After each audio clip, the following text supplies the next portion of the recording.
Hola amigos, ¿cómo están? Aquí estamos los Villameros. Nosotros somos los cuenteros que contamos cuentos de princesas, fantasmas, después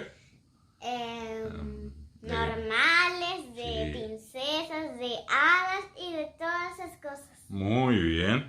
Y esta es la pijamera que se llama Sophie. Y aquí está la pijamera que se llama Sabina. Y yo soy David Galeano.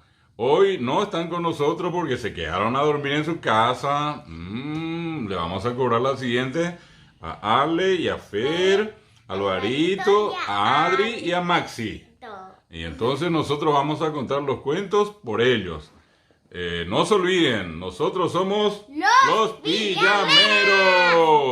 ¿Qué tienen que hacer la gente?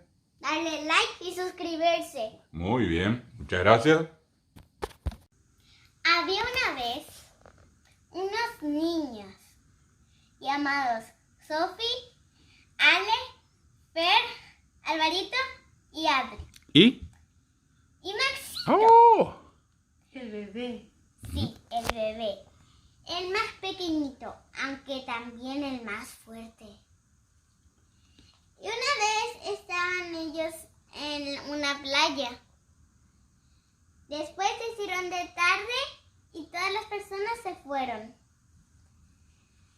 Y ellos se quedaron. Como traían una campaña que era bastante grande porque todos fueron a dormir. Y porque querían pasar toda la noche ahí. Trajeron un colchón, una mini tele y todas esas cosas. Y trajeron un mini enchufe, un cuadradito para enchufar la tele. Ah, mira vos. Y ahí durmieron toda la noche escuchando el dibujito. Hasta que en la noche se acercó unas olas que no les pude dejar dormir. ¿Y Y qué era? aparecieron muchos monstruos. ¡Opa! Que Adri estaba en otra campaña.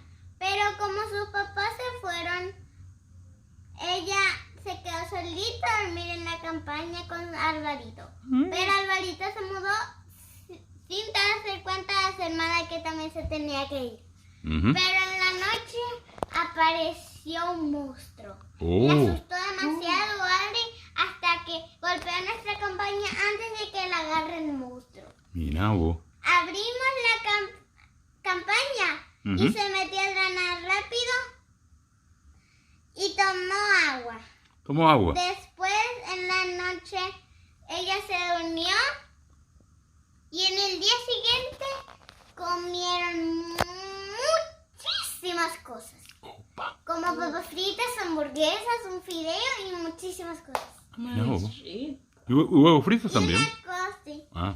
Y una coca. Ah. Y después se fueron hacia la casa de sus abuelos. Pero en la noche vino 15 ladrones. ¡Opa! Impresionante. Hasta que a sus abuelos y todos les amarró con una soga y les dejó la boca. ¡Opa! Pero ese abuelo era muy Ellos, bueno. como estaban muy mal, salieron a defenderse con un bate y muchas cosas. Y como quedaba solo un ladrón, que era el ladrón más fuerte de todos, que tenía muchísimo músculo, pudieron porque Super Maxi tenía más grandes músculos. ¡Opa! ¿Y Impresionante. sabes lo que hizo Maxi? ¿Qué hizo? Le pegó y le dio así, en su panza. En su panza. ¡Qué loco! En su panza le pegó y después se hizo pipí encima. Ese es Super Maxi. Y Ese es un después loco. le tiró hasta el aeropuerto y nos llevó a nosotros volando hasta el aeropuerto. Y nos fuimos lejos Ah, mira. en un avión. ¿Sí? Y Maxi hizo muchísimo pipí. Mira Y un después poco. le pegó otra vez y le dio otra en su panza. Mira un poco. ¿Y así le ganaron? Y le dio con un bate. ¡Opa! Y ahí ya se murió. Ya. ¿Y entonces todos felices? Y después se subieron al avión y llegaron a la casa y durmieron. contaban un cuento y después agarraron su casa, estiraron, pusieron nada bien, prendieron su telita y acostaron, se cerraron sus ojos y durmieron. Ajá. Y colorín colorado, este cuento se ha acabado. Muy bien.